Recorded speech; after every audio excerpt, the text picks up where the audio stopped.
Welcome back. So you're ready for the Long Island Buddy Walk? In just a few weeks, thousands of families will once again stream into Tanner Park in Copagan, Suffolk County. That for the 10th Long Island Buddy Walk. This walk is the creation of Alexander's Angels, a Long Island support group for folks diagnosed with Down syndrome. And it's meant to show everyone that that condition is not an obstacle to leading a long and fulfilling life. We imagine him going to college, getting a, great education and whatever he wants to seek, after. It may take a little bit longer, but he'll get there. And these folks will walk again next month at Tanner Park. It's scheduled for Saturday, October 8th. So what is Down syndrome for folks who are not familiar with it, and how do folks overcome it? Here to answer those questions and much more are two guests with Alexander's Angels, and they are Ricky Gomez Nieto and Brittany Chavone. Welcome to the show. Thank you. Yeah, so Brittany, you were diagnosed with Down syndrome. For those who know little or nothing about it, what is Down syndrome? Well, Down syndrome is, how do I practice nicely? I always know it as an extra chromosome. I always say to folks, I guess you could say you have extra life. You have the extra chromosome. You have one more than me. Yeah. And that's all that makes the difference, right, Ricky? It's a triplication of the 21st chromosome. We get 23 from our father, 23 from our mother. They come in pairs within the genes inside the nucleus of each cell, right? Yeah. Yes, but we don't really know why this happens. It just kind of does happen, and it forms this condition which we call Down syndrome. Right, and it was diagnosed well over 100 years ago, and, at first a mystery to most folks about what it was and how it's being handled. And they've had some treatments for it, but mostly what's happened, though, is I think a realization on the part of folks that this is not a death sentence, and it is not something where people are not able to go out and have a great life. For instance, I remember reading some information that 100 years ago, people with Down syndrome might only live to 10 years old. Now they're living well, 80% are living well into their 60s, which is an incredible advancement, no? Yeah, right. Even, we see even back in the 60s, 70s, families who had a child with Down syndrome, they wouldn't take the child home. The doctor would come in and say, your child has Down syndrome. We're going to take him into a special mental institution almost, and the child will be put away, taken away from the family, and you would never hear of them again. Now, here you sit here now. I should point out, Ricky, you do not have it, but you're related to the person that it was named after, Brittany. But you do. Have it. When you hear that they would institutionalize people, you're 27, you said? 27 years old. This did not happen to you. What do you think about that? Well, one, I feel great, and two, I'm how do I practice? Well, you're very active. I know you're. I'm Tell me about active. some of the things you do. Let's say I'm into theater. I love to sing and dance and act. So you're an actress, huh? Yeah, I remember that right. Down syndrome is about, let's say, I know I have it.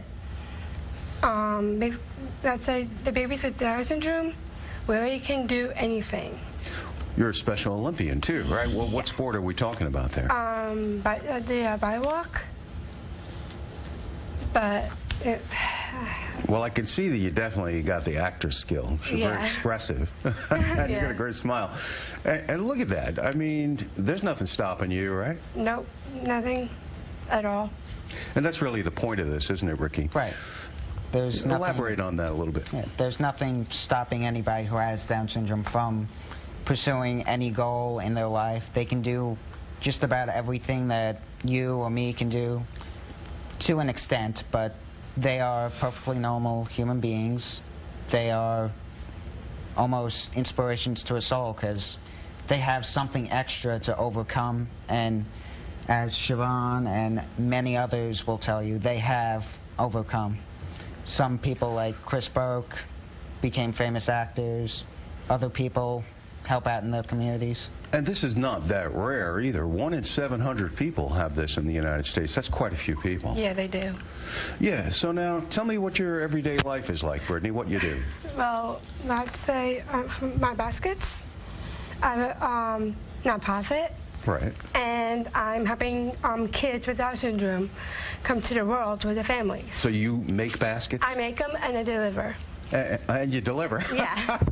In this world today, that's a big bonus right there. Yeah. And what are these baskets made of? And do you put anything in them as well? Well, we have resources for the parents. That's for the parents. For the babies, it's like their things. And what do you make the baskets out of? Just I guess I work at Park City, right. And my life is doing okay. But that's an artistic thing on your part, so you feel a little bit like an artist as well? Not an artist. I'm into like theater, because theater is my passion. I love to sing, dance, and act. I can only imagine what it's like in your house. So that go on all day long with the acting, singing, dancing? My parents, my mom and dad, let's say we have a board and of the Baskets of Hope, and it's me, my best friend is Ashley Asti, and my brother Justin, and my mom and my dad. All of us are in the board of the Baskets of Hope. Yeah, and you know, the support from the family is so important. Ricky, you do that because this organization was named after your cousin, right? Alexander, right. Tell us about him. Alexander was born in 2001. He was diagnosed with Down syndrome. When he first came home from the hospital, almost immediately our family went out and tried to support them in a very physical sense. For the first 2 or 3 years, I remember taking flights down to Arizona where he lived at the time, and we would see him very frequently. And then he moved up to Connecticut to be in a better school district, and now he lives in Connecticut. We see him fairly often, once or twice a month. My grandparents always go up to see him.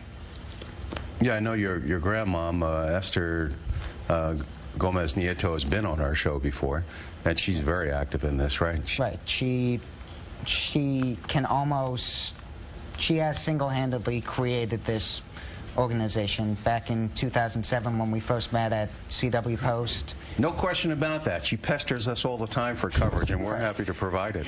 Yes. You know, and so now you're at a peer group, and what does that mean? What do you do?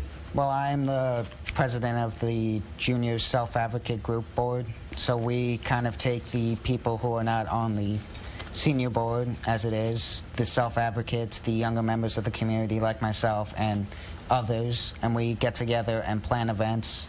We just had an event at Adventureland where we raised $384 for the organization. Well, that sounds like a lot of fun. Of course, it's always fun over at Adventureland. Mm-hmm. And so what kind of music do you like, Brittany? What's your favorite stuff to sing? Well, I'd say I'm a Glee person, and Bowie and Twilight. Did you say Bowie? No, Bowie Oh, Bowie. and Twilight. That's a pretty good selection right there. Well, we're so delighted that you were here. Once again, the next walk is going to be Saturday, October 8th in Tanner Park in Copiague. Right. That's in Suffolk County, right? Yep. Well, I'm sure there'll be tons of people there, just as there were a couple years ago. Despite the pouring rain, they were partying on. Brittany Chavone and Ricky Gomez Nieto, just some of Alexander's angels. Thanks for coming and sharing with us, teaching us so much about this. And we'll look forward to your performances, Brittany. Thank you. And we'll be right back.